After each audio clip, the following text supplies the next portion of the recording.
So you were coming from the UK?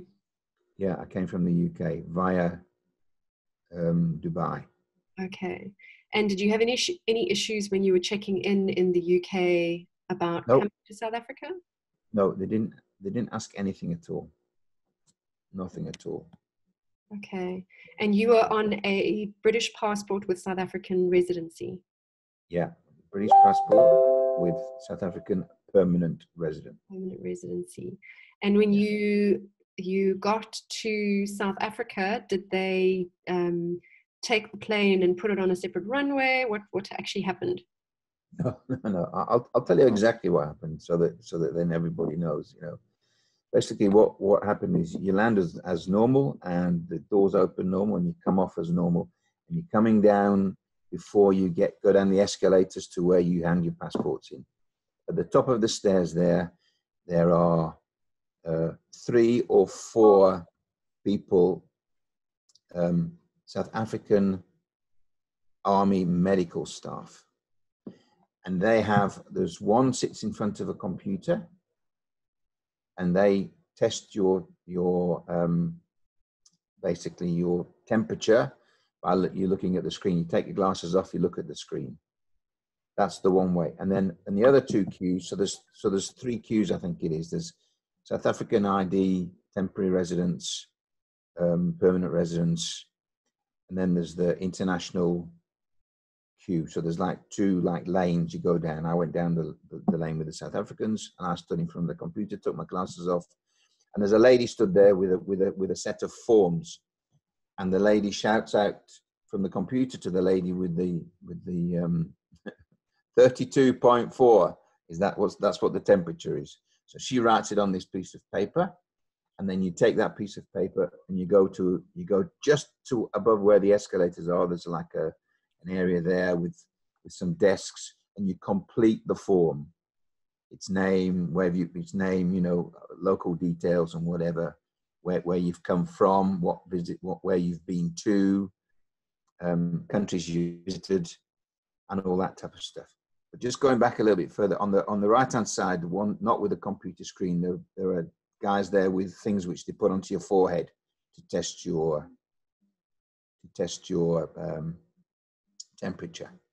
Then you go to the top of this. You go to the top. It says complete your form to the best as you can, and basically it's sort of, you know, there's a set of questions, and then once you've filled out the whole form, it basically says, have you been in contact with anyone with coronavirus? Yeah, and there's obviously a multiple question or multiple answers you can answer. It's yes, no, I don't know. So those are the 3. And there's a couple like that. You know, have you been to an area where it's suspected coronavirus? Yes, no, I don't know. There's about 4 questions like that, and you just sign them, and it's all full contact details, where you're staying, where you live, and that type of thing. And then you go to, then there's a couple of people hanging around, and you go and you give them the form, and they look at the form. So they're obviously looking at yes. If somebody's ticked yes to all the questions, then obviously they are probably high risk. And I don't know what happens after that. But I only clicked, have you been in contact with any coronavirus? I don't know. So I put I don't know. All the rest were no. So I went down the stairs and I saw on the left-hand side a load of people, and the permanent residence queue or the South African citizens queue was obviously empty, and the internationals, though, there was 1 or 2 people in that. There's no queue there at all. So I walked through, I went there, went to the front of the desk. The poor guy, he's got a directive from the South African government, and he's struggling there with his mask. He's got gloves on. He can't operate. His mask's falling off. He's just a joke, you know. And he basically said, South African permanent residents, and he's looking on his list, because obviously the new directive. And he says, extra screening. And I said, well, I've just been screened at the top there. An extra screening. So he called over the guy from who's controlling, the controller of the queues, and he said, listen, this guy needs extra screening. So he said, okay. So come with me. So I went back up the stairs. I went back up to the lady, and so there was a bit of a discussion between themselves because they really didn't know what the extra screening was, or if there was any extra screening.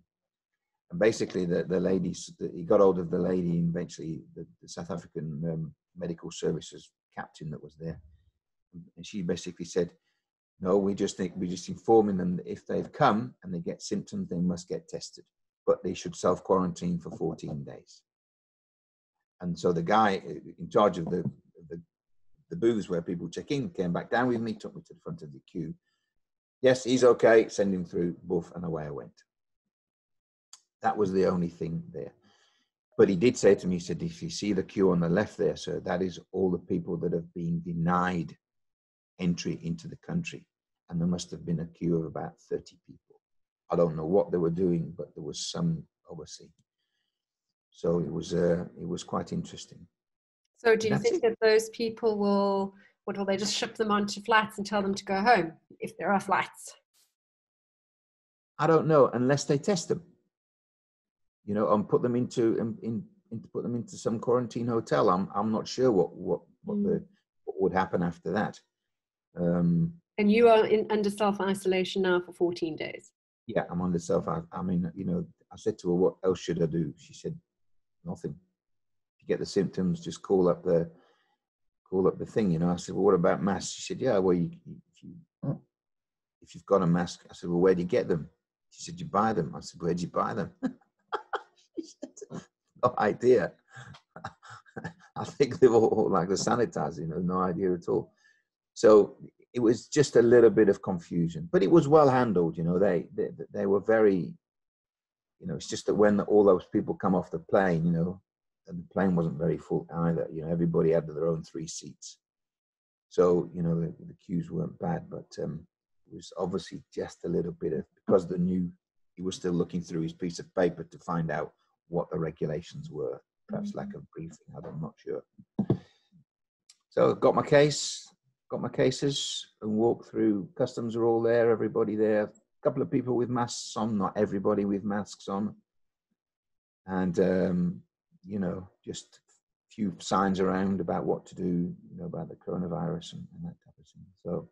And the UK, just tell me a little bit about how, as you have been there now, what you'd seen on the ground and signage and how they were handling it, just for some. I must admit the signage is pretty good, and there's you know, the sanitizer. By the way, there are sanitizers all over the airport, you know, which you can wash. You can sort of do your hands with after pushing the trolleys and all this type of stuff. Quite a few people on the aeroplane had masks, but not all of them.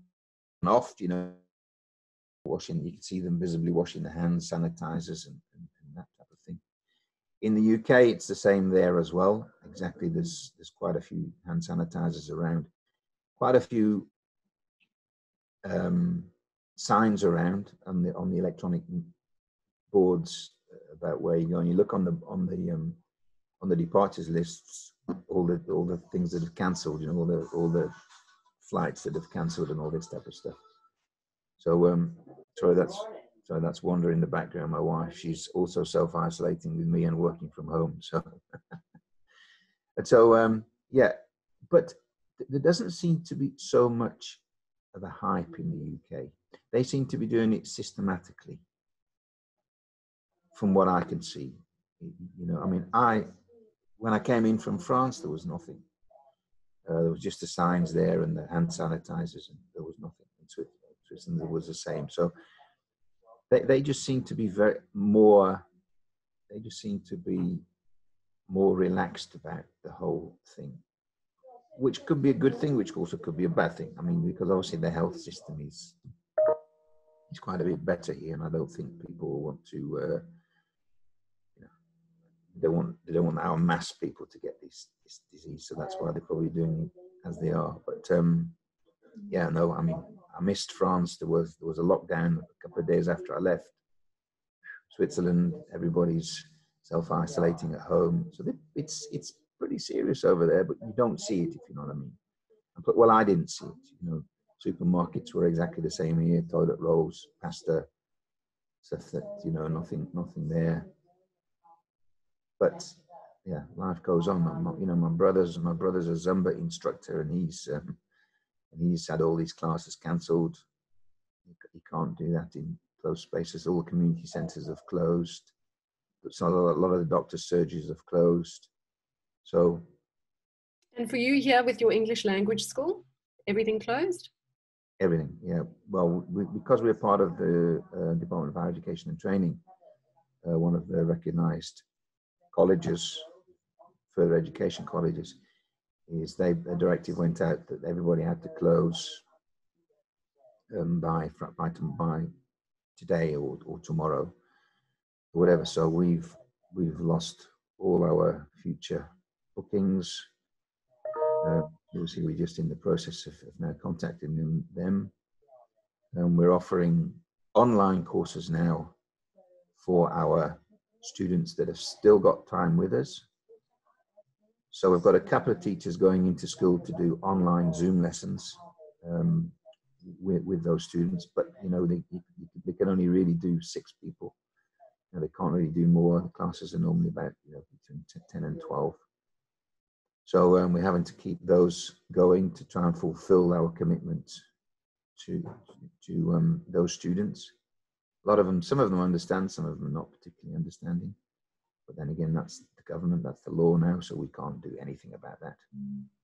And then future bookings as well. A lot of people that were due to arrive like this weekend from Brazil, we've obviously advised them you can still come, but you're only going to get online lessons. And so a lot of them are postponing their trips until such time as travel can be taken up again. But all the schools have closed. All the Edge USA schools have closed. Toric's keeping everybody informed about what's going on. Obviously, people don't read, but it's really challenging times for us with regard to buildings. We've personally got 2 buildings, the rent, and the teachers' salaries, permanent staff salaries. Yeah, it's a nightmare. What about things like business interruption insurance and all of that? Have you investigated what your options are? Yeah, we've obviously, Jonathan, my business partner, is looking at all that type of thing. But looking at a lot of it is not much of it is covered, I believe. I don't know. Do you see all the stuff from SATSA coming through? And your advice for SAYTC members, youth travel sector that are SATSA members? Just continue to read the fantastic updates which are coming through. I think that's, and we've had a lot of comments from, Shanaz and I have had a lot of comments from members to say how good the information is coming through, and we must stick together as a family. And so there's Any parting shots? Drink more wine.